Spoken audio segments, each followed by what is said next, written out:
This is the IOA Podcast, a space for truth, tenderness, and becoming whole, one breath at a time.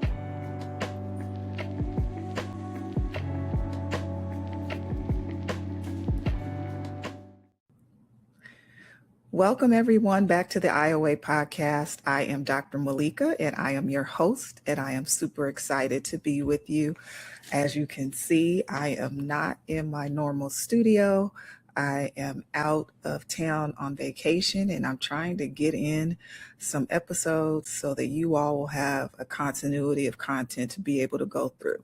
So first thing I want to do is I want to make sure that you are liking and subscribing to the channel on YouTube, as well as to the podcast on Apple Podcast and Spotify and wherever you listen to your podcast. So make sure that you like, subscribe, click it right now. That allows us not only to get opportunities with sponsorships, etc., but it gives an idea of how many people we are reaching. So we definitely want to have you go ahead and click that button. So I am really excited about today's episode because we are going to be talking about something that I think is very, very important. And the episode is simply titled The Dance, Joy as Justice. And so remember, we are committing to healing loudly and living softly, one breath at a time, one story at a time, one small act and courage at a time. And so because of that, I want us to talk about something that I think is really important. If you've been following us for this season, you understand that we've already sat with talking about the fire, we've talked about the water, we've talked about the circle, we talked about rhythm, and then our episode previously was the table. So now each of those episodes have basically talked about our ability to reclaim wellness in a way that honors our stories, our bodies, and our community. This week, we are going to be talking about the ways that joy moves through us and how important joy is to everything that we do. The one thing that I think is really important is that joy moves through us in spite of everything we're experiencing. So it's not saying that everything is going the way we would like it to go, but what it is saying is that in spite of those things, that we are using it as a means of resistance in relationship to the things that we experience and have to go through. We're using it as a means of remembrance, and we are using it as an act of justice. And so I want us to, before we go any further, I want us to ask ourselves a question. So not something that you need to say out loud, but I just want you to notice what comes up for you when you are listening to this question. Where in your life does joy feel close? And where in your life does it feel very far away? I want you to answer this in relationship to where you are right now in your life. Where in your life does joy feel close? And where in your life does it feel far away? I want you to take a second and I want you to breathe with that. And I want you to notice what comes up for you as you are thinking about those two extremes of one another, the polar opposites, where it feels close and where it feels far away, because that is what we are going to tap into with this particular episode. So in this episode, we're going to talk about why joy is not selfish. We are going to talk about why dancing and laughter and play are not actually distractions from things that are serious or things that we need to pay attention to that are heavier. But what it is how we are reclaiming it in our bodies as part of the way that we remind ourselves that our lives matter. We're also going to do in this episode an Aya pause that will be kind of a small, gentle dance that you can do right where you are, even if you're sitting in a chair, at your desk, at work, wherever you may be listening to this episode. So if you're ready, I want us to end this opening segment with taking a breath together, and I want us to step into the dance. So breathe in, hold, breathe out. Breathe in, hold, breathe out. And one more time, breathe in, hold, and breathe out. All right. Now, let's take a second. We're going to have a quick break, and we're going to come back, and we're going to do this dance together.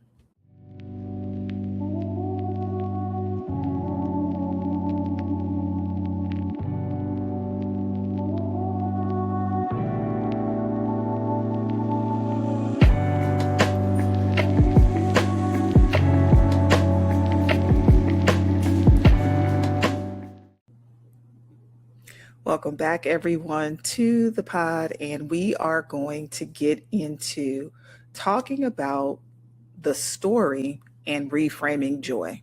And I think that this particular segment is going to be very important. So I want to start with the picture. So if you've ever been to a Black family reunion or a church picnic or a repast after a homegoing or even a block party that turned into like a dance festival, you already know where I'm about to go with this picture. So picture there's a table in the corner, there's foil pans, there's paper plates. Someone's auntie is trying to send everybody home with leftovers. And somewhere between all of this chaos and this love, there's a grill, there are folding chairs, and music starts up. And at first, people pretend not to hear it, or they're still engrossed in the other things that they have going on. And then eventually you see heads nodding, you see feet tapping, and then you have that one person in the family that will be the one that will get everybody going, and they get the party started, right? And so now everyone gets up. The next thing you know, there's line dancing, there's someone yelling out the steps, there's people of all ages moving and dancing together in unison, different generations, and you are doing it together in spite of the reason why you may be gathered together. What you look around and see and realize is that there could be grief there, right? Because it could be at a repast. There could be stress there. There could be a lot of different reasons why you are there, that together, right? But in spite of those things, you still at the same time have laughter. You still have music playing. You have this joy. Shoulders are dropping down and the tension is relaxing. Children are laughing. You hear all these different things. The reason why I wanted to set this picture is because it lets you see in a vivid way what I mean when I say that joy is justice. We are often in our communities not allotted the privilege to not be under the burden and the weight of things that are very heavy in life. And joy in our community is not something that we take lightly. It's not that we are pretending that everything is okay. What it is that we're refusing to let everything that is going wrong be the only story that we tell our bodies. And that is really important. I really want you all to sit with that concept. Yes, there are bad things happening. Yes, there are things that we are going to go through: oppression, racism, homelessness, job issues, job losses, right? Death and grief.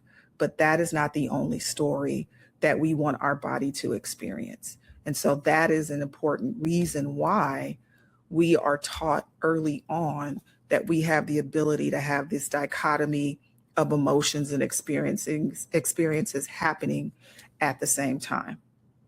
Many of us, unfortunately, were taught very young that we need to be serious, that we need to be this spiritual being and committed to justice. And oftentimes we have this somberness about us because it's like we're carrying a weight as if it's a badge of honor. What we don't understand, the truth is that our nervous systems, our hearts, and our spirits were not designed to hold grief, fear, stress on this 24-hour loop that we often find ourselves in. What the body needs is movement. What the body needs is laughter. What the body needs is rhythm. It needs to be able to rest in order for it to reset. If the reset's happening, that allows the healing to happening, which allows us to keep going. And so joy is a way for us to do that. So when you see Black folks out and we're at a protest, but you see dancing breaking out, or you see the line dancing happening at a family function, even though it may be after a season of loss, keep in mind that this is not frivolous. This is our form of medicine. This is our form of survival. This is this spiritual technology that our people have that has been used for generation after generation after generation.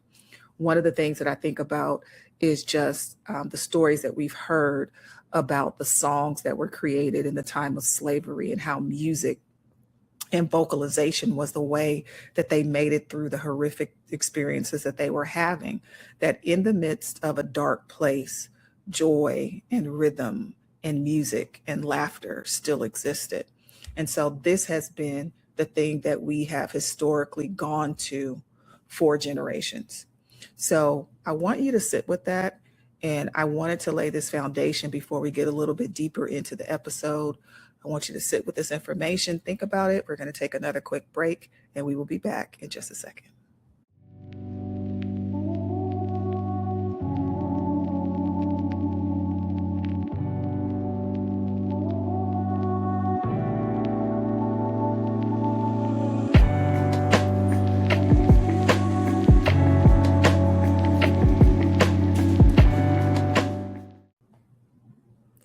And we are back. And I just want to remind you, if you haven't done so, make sure you click the like button.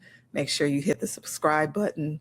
You can do this on YouTube. You can also like and subscribe on Apple Podcasts and Spotify. So you will always be informed when new episodes drop, which they drop every Tuesday at noon Pacific Standard Time, which is 3 p.m. Eastern Standard Time. So make sure that you are tapping in so that you are in the know to get this information. So now I want us to go into talking about the psychology of joy and the body. So for a moment, I want you to listen to what's happening or understand better what's happening in the body when we dance and have movement and we allow joy to move through us. From a psychological and a physiological perspective, movement is one of the ways that we help our nervous system complete the stress cycle.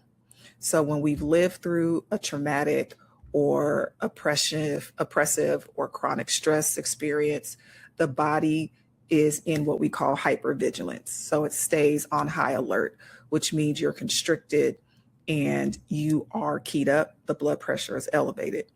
So movement, especially movement that's rhythmic, like dancing, helps signal to the body that it's safe enough for this moment to come down from that state of alert. What also happens is, yes, your breathing and your respiration is elevated because of the movement, but it does allow your muscles to relax. It allows them to release all the tension that they're holding. The heart rate begins to find a steady rhythm instead of that keyed, elevated, and stuck state that it was in. For some of us, dance is probably the first time in a long while that you can both feel present and slightly free in your own body. And I want to say this as a caveat to this conversation, that it is not about whether or not you have rhythm in that sense, where you're a dancer or you can do this naturally. What this is about is getting your body moving, right? Doing it to a beat that is moving you. And it doesn't have to be practice. It doesn't have to be perfect. Joy is not just a feeling, right? It is a nervous system event. It is a way that we allow ourselves to touch a future that may not fully be present for you yet, but you're tapping into that in advance. And for those of us who are connected to African and diasporic traditions, you know that dance has always been a part of how we pray. It's been a part of how we grieve. It's been a part of how we celebrate. It's even been a part of how we protest. You could think about the stomping of the feet on the ground, and what that stomping is actually communicating is that I am still here. In spite of what I went through, I am still present. the sway of the body in a sanctuary as we're listening to the worship music being sung or the choir singing, the rhythm of the praise break that happens and breaks out when the spirit is high in the service, the choreography of the protest march as we are marching and we are chanting, the way we rock side to side when we are holding each other's hands, even the way we rock gently when we are trying to soothe a crying child. All of this is part of the rhythm and the dance. So when we are talking about joy as justice, what we're talking about is the right to feel fully human in every moment that you exist in. Having the ability to have moments that are not defined by the oppression that you are experiencing, even though the oppression is really a thing, it is real. You don't have to be defined by that. You are accessing delight, you're accessing playfulness, you're accessing softness, even when the world is trying to harden you. I know for some of you, this probably sounds very complicated. And especially if you are a person who is grieving and you're trying to understand, how do I have the ability to tap into this side of me when I have such a void and a loss because I no longer have this person that was so important to me? Or it could be grieving a relationship. It could be looking a lot of different ways. If you are grieving, especially if you are grieving, if you feel you are burnt out, if you are holding heavy responsibilities like being a caregiver, or if you just feel like joy is a luxury that belongs to other people and not you, if you are that person that says that in your mind, this is not something that is for me, I want you to know absolutely this episode is especially for you. We are not going to demand that you have happy feelings, even though you have a hurting body. That is not what we're saying. What we are going to do is offer you options. You get to choose what feels right for you today. You do not have to be trapped in a space that feels like it's a prison or you're being confined. You have the right to choose that, although all of the experiences are not the way you would like them to be, you are choosing to be happy and joyful in that moment, in spite of the circumstances. So I want us to take another break. And when we come back, we're going to dig a little bit deeper into this conversation. And we're going to have a pause for this particular episode. We will be back in just a second.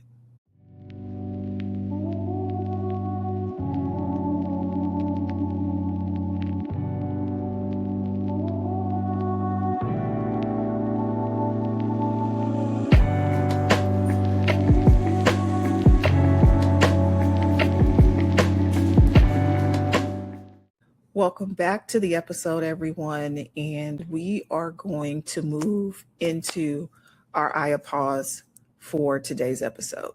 So this is a simple, gentle micro dance that you can do sitting or standing. If you are driving, please keep your hands on the wheel and keep your eyes on the road and just listen and imagine yourself doing the movement. Your imagination still counts as participation. So first, let's check in with the body. Wherever you are, if it is safe, let your shoulders lower just a little bit. Notice your jaw, your forehead, the back of your neck. See if there's any place that you can soften just by 1 degree. So we will take 3 slow breaths together. So inhale through the nose for a count of 4, 2, 3, 4. Hold for a count of 4, 1, 2, 3, 4. And then exhale gently through the mouth for a count of 6. 1, 2, 3, 4, 5, 6. All right. We're going to do it again. Inhale for 2, 3, 4. Hold. 1, 2, 3, 4. And exhale. 2, 3, 4, 5, 6. Let's do it one more time. Inhale, 2, 3, 4. Hold, 2, 3, 4. Exhale, 2, 3, 4, 5, 6. And actually, let's do one more. Inhale, 2, 3, 4. Hold, 2, 3, 4. Exhale, 2, 3, 4, 5, 6. Now, your body should be relaxed. If you are able, let your body find some sort of small rhythm. If you're sitting down, let your feet press into the floor and just kind of begin a gentle side to side sway like you see me doing with your upper body. It can be very small, almost like a quiet rock. If you are standing, you may shift your weight from one foot to the other or find a soft bend in the knees that moves your body to a rhythm or a beat. There's no right way to do this. Remember, this is not about choreography. This is about letting your body remember that it knows how to move. As you sway, you may let your shoulders join in, let the arms hang heavy and gently follow the movement. Maybe tilt your head slightly with the rhythm. If music is playing where you are, let your body respond to that sound that is around you. If it is quiet, let your body make its own internal music. Remember, there is nothing that is like a blueprint. There's no right or wrong way for you to do this. If emotions for you in this moment rise up, whether it be tears, laughter, irritation, numbness, all of that is welcome intelligence from your body. There is nothing you have to fix in this moment. You are just noticing. So I want you to silently or out loud repeat this phrase in your own time as you are moving. My joy is not a betrayal. My joy is a right and a resource. Keep swaying, keep breathing. My joy is not a betrayal. My joy is a right and a resource. Let that sink into your chest, your hips, your shoulders, your arms. For some of you, the movement might start to feel good. For others, it might feel awkward or disconnected. Either way, you showed up for yourself, and that's the thing that matters the most. Let the movement become a little smaller now. Let your body gradually come back to stillness. And the way a song fades out, stop the movement. Take one deep breath in through the nose. Breathe out through the mouth. And when you are ready, bring your attention back fully to this moment, to the episode, and to what is around you. Sit in this stillness, and we will be back in just a second.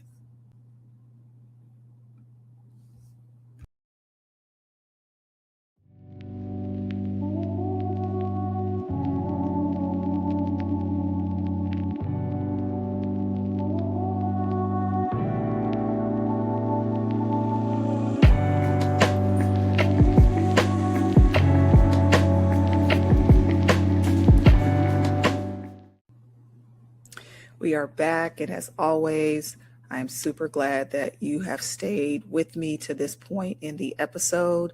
And just remember, today we are talking about the dance and the joy as justice. So I want us to get into understanding joy practices that we can add to our life so that we can have daily justices. So, what do we now do with this information? It's one of the things that can be a breakthrough for you in your life. And we want to look at how do you add this as a practice. I want you to remember that you can have joy in the most random places. It could be a random Tuesday. You could be stuck in traffic. You could even be worried about something that's happening in your family. But I want to offer you that even with all those different types of experiences that you're going through, I want to give you some practical ways to think about joy as justice and part of your daily rhythm. You may choose one of these to experiment with this week, or you may feel like there's more than one here that you would like to try. So the first one I want to offer as an example is the kitchen dance. So many of us spend a lot of time in the kitchen, cooking, cleaning, prepping, feeding others. What would it mean to turn even 2 minutes of that time that you are in there into a joy ritual? Maybe while the water is boiling or the oven is preheating, you put on one song that always makes you smile. It could be gospel, it could be a neo soul song, some old R&B, it could be Afro beats, which I love, whatever lifts your spirits. While your song is playing, give yourself permission to move. This is 2 minutes of a private concert with you and your spatula as a microphone. You're not performing for anyone. You're not on stage for anyone else. You're not attending to other people's needs. You are just letting your body remember what delight feels like. And so I actually think that that is one of the easiest practices that you can add to your schedule, into your day-to-day rituals. That will be something that will reap dividends quickly. This next one I want to offer you is taking what I would like to call joy breaks at work. So work settings for a lot of people now looks very diverse, right? We have some people that are still in the traditional setting where they're working in an office, and then you have others that are working from home and work remotely. So whatever your work setting looks like, especially, where you're dealing with a high demand and constantly dealing with activities and different things happening, when you start to feel that heaviness and that emotional demand that is coming on you, I want you to try to take a micro joy break. This could be stepping into the hallway or a private corner. It could be putting in your earbuds and letting your shoulders and your head move for 60 seconds.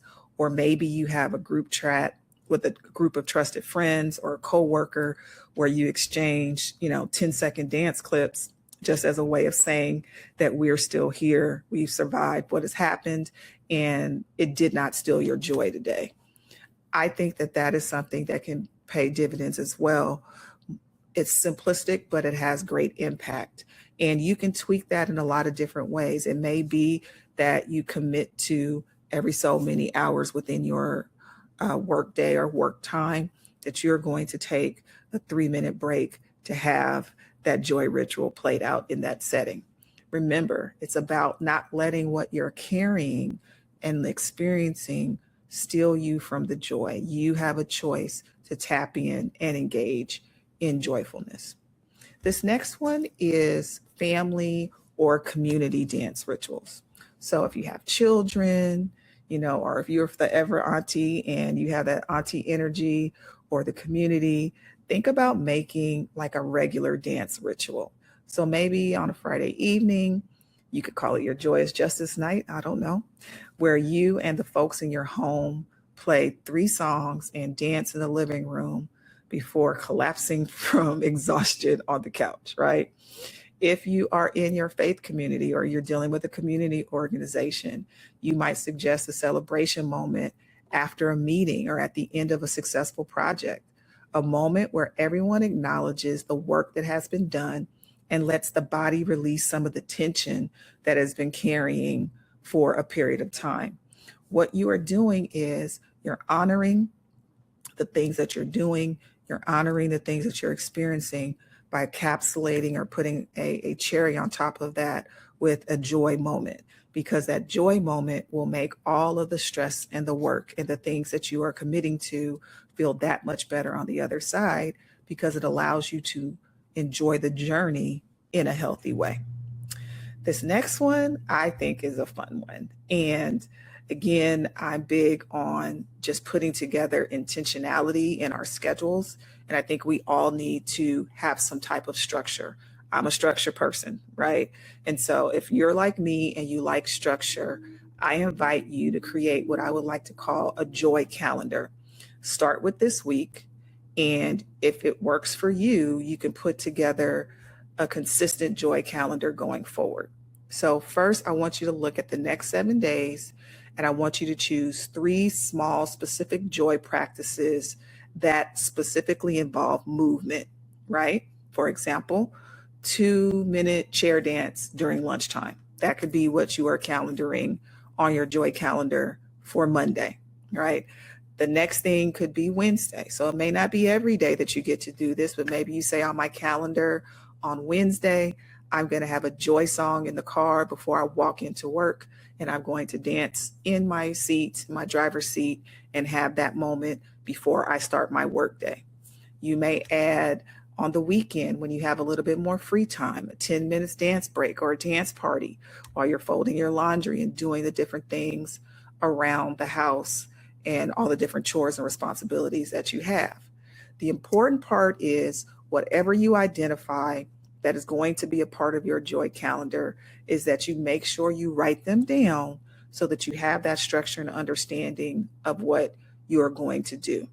What I want you to do is treat it the same way you would as any other appointment or obligation, the same way we calendar our responsibilities for work, the same way we calendar our doctor's appointments and different appointments that we have.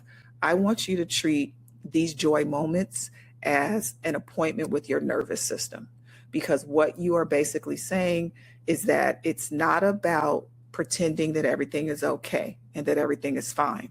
What it is about is making sure that the struggle is not the only thing that my body is feeling, rehearsing, and saving and storing in this time. You want to give it different information that it can store. So go through this. These are just some examples. You may have others that you think fall in line with this, but the key to this is movement. Remember, we're talking about the movement. It's very intentional that we talk about that. So whatever your practice is that you put on your joy calendar, make sure it is something that involves your body moving in a rhythmic way. We are going to take a break, and we are going to come back after that break, and we're going to get in a little bit into talking about integrating joy and justice into your day-to-day. Be back in just a second.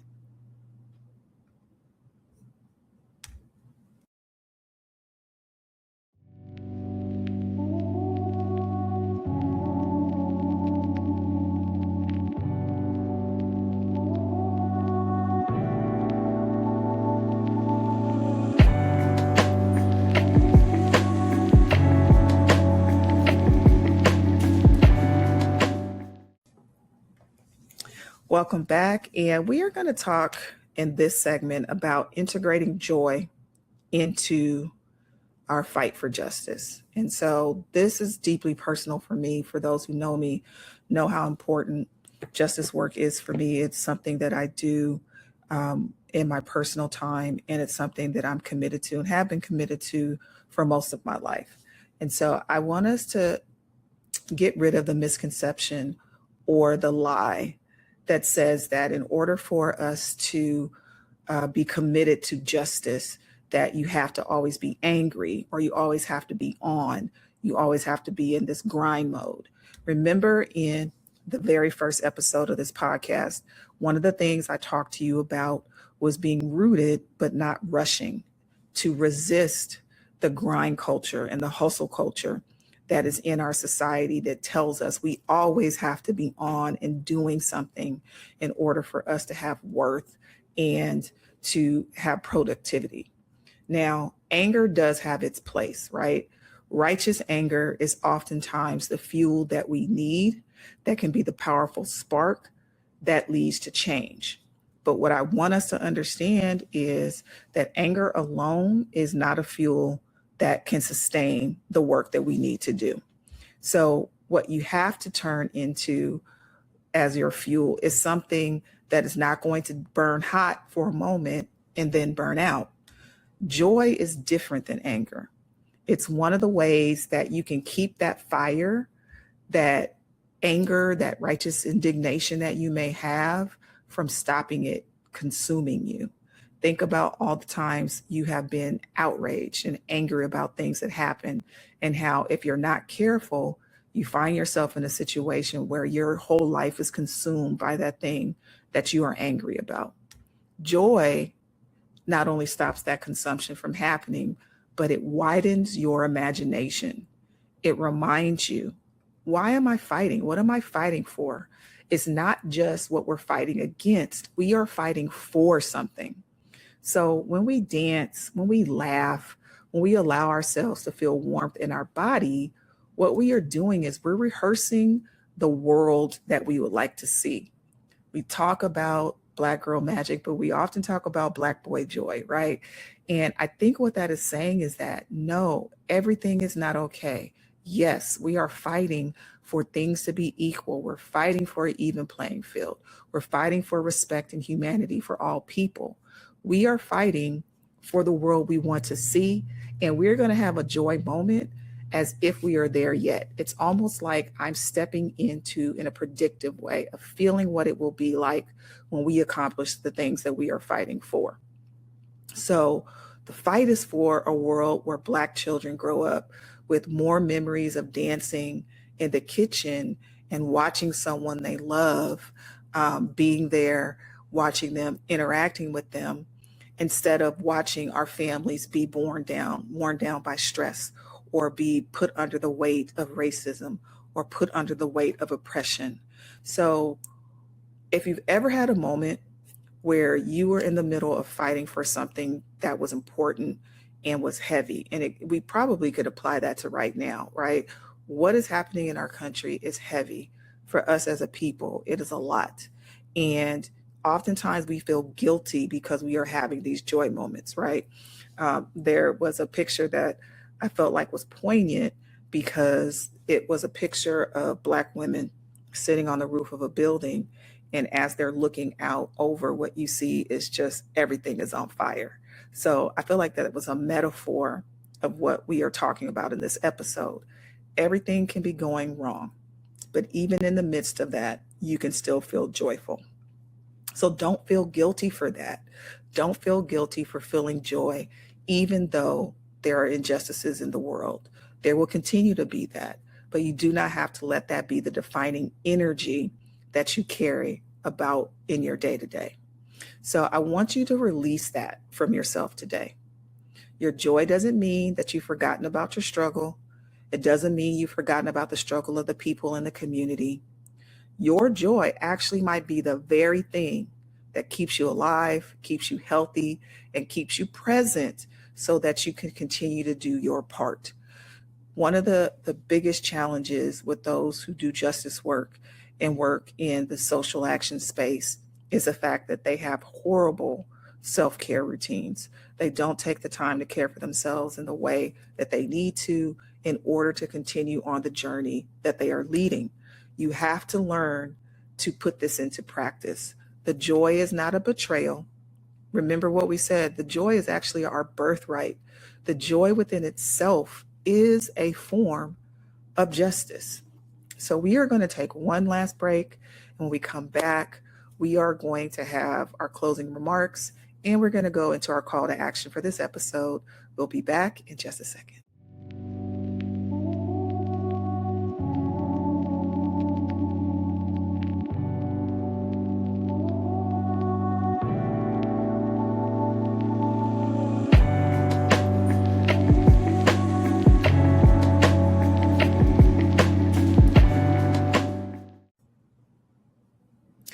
As always, we are back to close out our episode, and it seems like our time together always goes so fast and so quickly each week.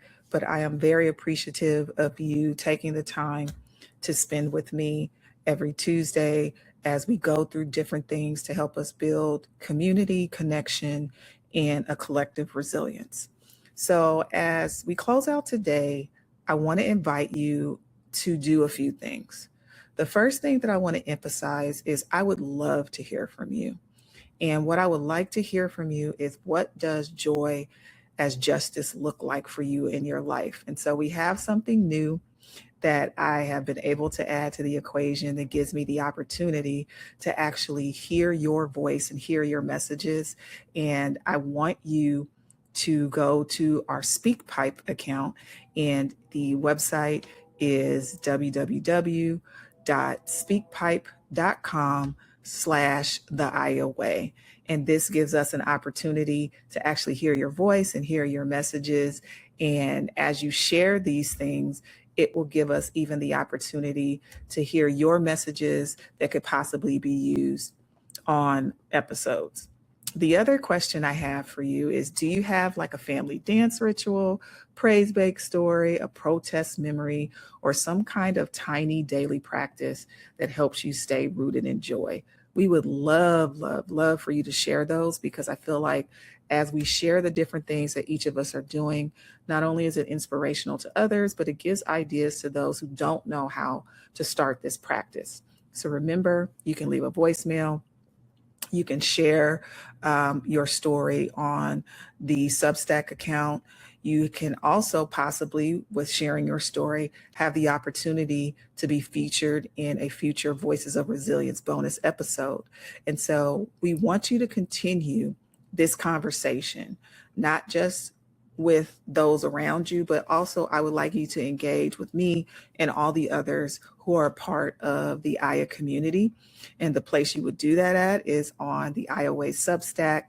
And that's where I share written reflection to go with the episodes. I have journal prompts to help you explore relationship and also to help you tap into joy, movement, and justice in more depth. If this episode spoke to you, please share with a family member, a friend, someone you know who is always doing for everyone else, but rarely gives himself permission to dance. And if you haven't done so already, you already know what I'm about to say. Please make sure that you are subscribed to the podcast, that you like the podcast. And please, this is also helpful, leave a rating or a review. That is one simple way that you can support this work so that more people can find their way to this kind of healing. And as you move into the rest of your day or night, I want you to speak this blessing over yourself. May my body remember that it was created for more than survival. So this week, may your feet find rhythms that your mind has unfortunately forgotten. May your laughter be loud enough to interrupt the lies that shame has told you you have to carry. And may your joy be a protest. May it be a prayer and a promise of a world where all of us can be free. Thank you, as always, for listening to the IOA podcast, where we are healing loudly and we are living softly together. Until next time, keep breathing, keep moving, and keep choosing these little pockets of joy as an act of justice so that you can heal. Have a great rest of your week.